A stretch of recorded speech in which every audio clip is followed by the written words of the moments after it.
Hello and welcome to this edition of the Golf Show podcast with Rex and Lab. We have a three-way tie, top of the leaderboard at the Players' Championship. Lucas Glover, JJ Spaun, and Camilo Villegas sharing the lead after one day at TPC Sawgrass. But Rex, I've got a feeling your eyes are on something different than the top of the leaderboard. No, I mean, you look at Rory McIlroy, just one stroke back. You look at Scottie Scheffler. He played pretty solid. Even Xander Schauffele, and we're going to break down, I don't know, I think I called it the super threesome teeing off this afternoon. That certainly interests me because, and we had this conversation early this morning when we glanced up at the leaderboard, this place has a tendency to produce early leaderboards, Thursday, Friday, maybe even Saturday, that probably don't blow you away, probably don't have the Q rating that you would want, but I would go back to the history of this event, and it delivers more on Sunday than not. I mean, that's certainly the case. You look at 2019 in particular, since the shift back from May to March, basically big dogs only. Rory McIlroy, Justin Thomas, Cameron Smith, Scottie Scheffler, back-to-back. But yeah, like you look at the top of the leaderboard, it doesn't necessarily dazzle you, it doesn't blow you away. That's the byproduct of having a 144-player field on the strongest tour in the world. You're going to get this, especially on a golf course, Rex, which is not, you're not seeing much separation, obviously. Those three tied at the top are at 6 under 66, a handful of players. I mean, you look at the number of players under par. We're recording this slightly before the first day is over. We already have 63 players who are under par for the day. Beautiful sunshine, not a ton of wind. Golf course is still very receptive, particularly in the green. So you're not seeing a lot of separation at this point. You're muted. I know it's your first time.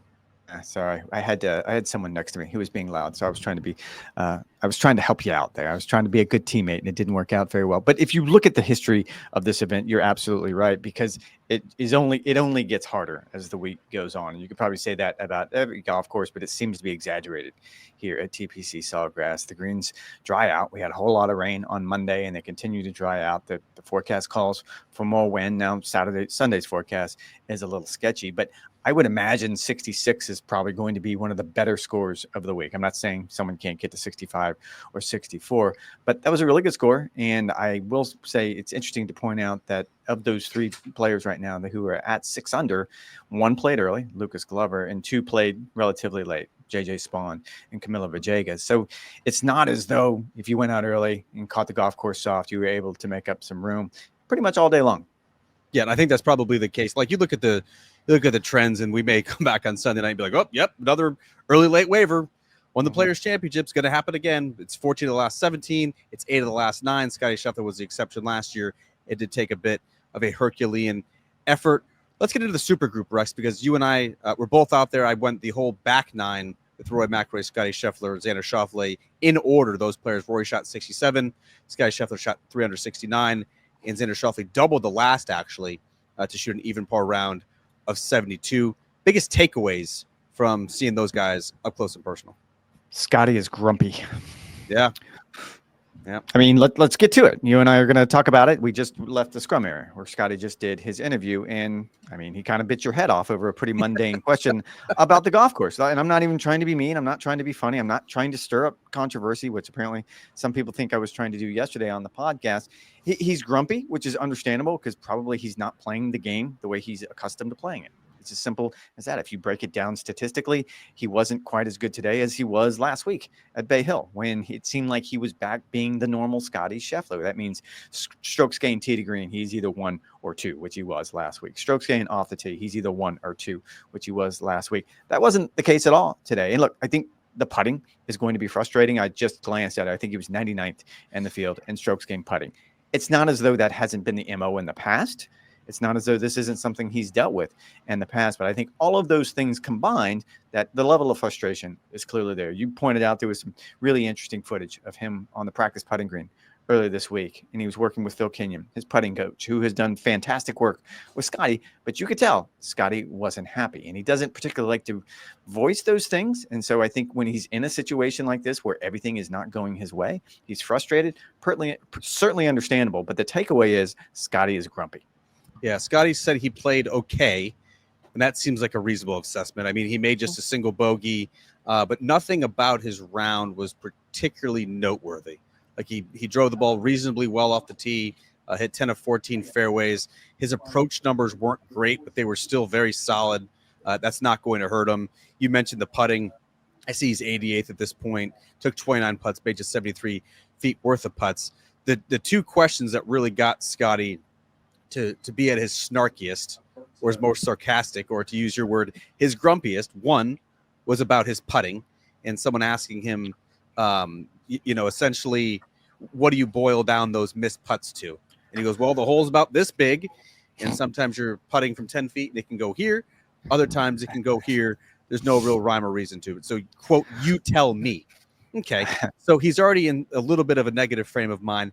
I then jump in with what seemingly was a benign question about the golf course.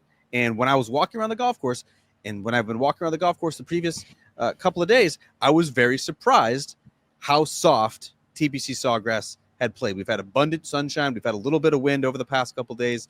This is a golf course that drains exceedingly well. Yes, we did have plenty of rain in the Ponte Vedra area on Sunday and Monday, but it's still very soft. Doesn't matter whether you're hitting a 5-wood like we saw Colin Morikawa hit on number 8. It doesn't matter if you're Harris English, who stopped a 5-iron almost immediately. It doesn't matter what club you're hitting into the greens. The ball is essentially landing, stopping, and if not, spinning a little bit back. So my question, seemingly innocent, seemingly innocuous to Scottie Scheffler, was, are you surprised at this point, with all the sunshine, that the golf course has not firmed up more? He apparently thought that I was writing a story about the golf course, which, again, I cannot stress enough. If I'm writing about the golf course, we have absolutely nothing to talk about. And that's definitely a me problem. Basically just making conversation. He said, I'm not going to bite on that storyline. I said, okay. Just kind of shrugged it off. Wait a minute. I want to do full disclosure. The question, I want to read it from the transcript. Are you surprised that the greens haven't firmed up the past couple of days with all the sunshine? Simple. I mean, it sounded like we got a lot of rain. Sounds like you're trying to write something about the golf course, so I'm not going to bite, but I appreciate the effort. And he shot you a knowing smile. Yes, it was a knowing smile. I'm not sure what there was a smile about. I would have appreciated a more in-depth answer. But I think the kicker there, Rex, is that Rory McIlroy came into the interview area next, and he was talking about what he's expecting from the golf course over the next 24 to 48 hours. Here's the exact quote from Rory McIlroy. Again, 2 or 3 minutes after Scottie Scheffler vacated the area. Quote, now we're reading transcripts. This is such a bad podcast. Quote, we apologize. We're sorry. The greens, I would have expected the greens to be a little bit firmer today than they were. Why is this important? Because it relates to course strategy. Because if you're hitting it to 30 feet, those aren't actually good shots when you can take close aim, and you need to sort of take advantage of these benign conditions, of these receptive conditions. Because again, the golf course is only going to get more difficult as the week progresses. I talked to a resident meteorologist, Steve Burkowski, who is anticipating, Rex, 30-mile-an-hour gusts over the weekend, some storms on Sunday as well. Like this is very gettable. This is very scoreable, and I think there's an adjustment that players need to make. That's why I'm not sure what sort of the sarcastic response was about. However, moving on, Rory McIlroy, what was your takeaway with the 67 from the 2019 Players Champion? It was a little smoke and mirrors, to be honest. If you look at it statistically, he did not drive the ball particularly well. And I did ask him go back to last week at Bay Hill, and we addressed this on Sunday, the podcast. I think we even talked about it last night on the preview podcast, the idea that he was tinkering with some new equipment last week, at least for the first 3 days of last week. He admitted probably not the best time of the year to be tinkering with new equipment, switch back to the old stuff on Sunday. And the vibe coming out of Bay Hill was, it will be fine. I'm back to my old stuff. I'll be the Rory McIlroy that you saw at Pebble Beach, who can be dominant off the tee and do special things. Today was not that at all. And he did do a really good job of breaking down exactly. I asked him specifically about, was there any progress from Sunday to today? And he talked about just where his swing pattern is right now. His best shot, and that's what you need to do here, you just need to be able to rely on something, is just a shot that peels to the right, something that he can just kind of pull, and he knows it's going to drop to the right. The problem today with most shots, and if you look at the scatters chart, it certainly backs this up, the idea that everything was missing to the right. He can certainly turn that around, and yet somehow he was still able to scramble. I mean, that's probably the best birdie I have seen on 18. I don't know that I can compare one. He hits it way right with the 3-wood into the trees, into the pine straw, which we're used to seeing on 18 because that's pretty much your only miss, and then punches a 5-iron. We were joking because you and I were walking along with him, punches a 5-iron all the way up to the green to about 15 feet, maybe 20 feet, somewhere around there. Less than that. That was about 9 feet. It was an incredible shot. Makes the putt and a very unlikely birdie. And I think that was probably the epitome of his day, that he probably clearly did not have his best of tee to green, but was able to score. And Rory's talked about sort of the last 2 starts at Torrey Pines and again last week at Bay Hill. Those results that he had that were still top 20 finishes were just about the worst that he could have possibly had. Really sort of let it go on the weekend in both of those instances. I would argue that the 67 that he shot here at TPC Sawgrass was probably the best score that he could have mustered at this point, hitting just 4 fairways. And you look at the birdies in particular that he made on the back 9. Number 10, very much out of position, blew it right with the driver, played an incredible flop shot over a palm tree that ran out to about 10 feet, made that putt. On 11, blew it way right, ended up having to pitch out, got it up and down from about 150 yards, was able to make birdie that way. On number 12, the drivable par 4, way right. Once again, lobs it over a palm tree, makes birdie that way. And then obviously you mentioned 18 and sort of the bullet punch. 16 he was left in the pine straw. Yeah. Yeah, exactly. And did not make birdie on 16, and then 18 you mentioned with the low sort of bullet cut that ran out to about 10 feet. So this is essentially the best score that he could have shot. I did think it was an interesting strategy that he has employed, because he said that the times that he lets it go with the patterns that he is now experiencing, it's probably going to go left. And on TPC Sawgrass, as we'll get to Xander Schauffele here in a minute, left is most of the time dead. You're either in jail with the trees, you're in bunkers, or you're going to find the water. Rory has sort of done the calculus that these little peeler shots to the right, if they do miss at all, will just wind up in the right rough, and it's sort of gettable from there, even if you are slightly out of position. This was the exact same strategy, he said, that he employed back in 2019 when he won. Like, he's still hitting it plenty far. It's not like he's like dinking it out there and bunting it out there. He's still second in the field in driving distance, a total average of over 300 yards using, an assortment of driver, iron, and 3-wood. He's still hitting it plenty long, but this is giving him the control that he craves when he doesn't have quite the full control of his greatest weapon. How about Xander Schauffele, Rex? This is the first time that I've seen him in the comeback in 2025. Did anything stand out to you about the way that he was swinging, the way that he was hitting it, as he is now making his second start since coming back from that rib issue? Just not sharp. I talked to Colin Swatton, who is on the call this week for PGA Tour Live. He's a swing coach back working with Jason Day, and he just said it was scrappy. If you just kind of looked at his swing, his take was he seems to be caught in between a couple of different thoughts. I would say this is probably just more rust, considering that he really had no offseason and that he's coming in here. I think he has played twice this season, the first being the Century, and then, of course, he played last week at Bay Hill. It was to be expected, and this is not the kind of course you can show up and not know exactly where you're going to hit it. You're going to feel uncomfortable. 18 is probably the epitome of the day for him as well. He blew it right as well into, he actually hit it over the cart path, has to lay up essentially just over the trees with a wedge, and it's pretty straightforward. It was a front left pin, so it gets a little tricky, but you can throw it by the hole. You pointed out it's soft enough that the ball's going to come back and just lay sod over it. Hits a terrible shot. He was lucky to get away with a bogey, and I think that's probably the best he could have shot. Yeah, and I think he did hit a couple of really nice touchy shots. When you look at sort of what he did well last week at Bay Hill at the Arnold Palmer Invitational, his first start in 2 months, ball striking wise, it was actually okay.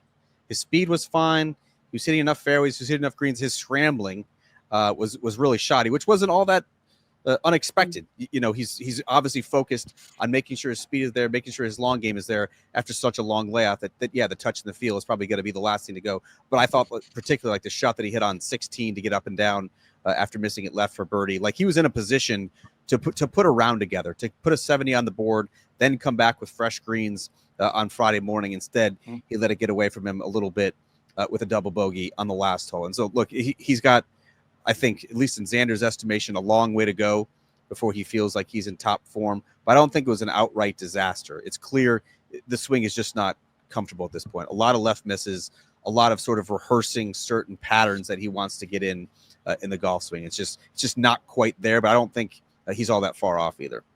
And it's worth pointing out, you're on the back porch here in the media center. I'm in the media center itself. All three of those players are still out at the range. And it's been, I don't know, 40 minutes, 45 minutes since they finished off their round. So clearly none of the three felt like they had their best stuff. To be fair, we all know Scottie Scheffler goes to the range after good rounds or bad. That's just the way he kind of cools down. But they clearly have something to work on before tomorrow.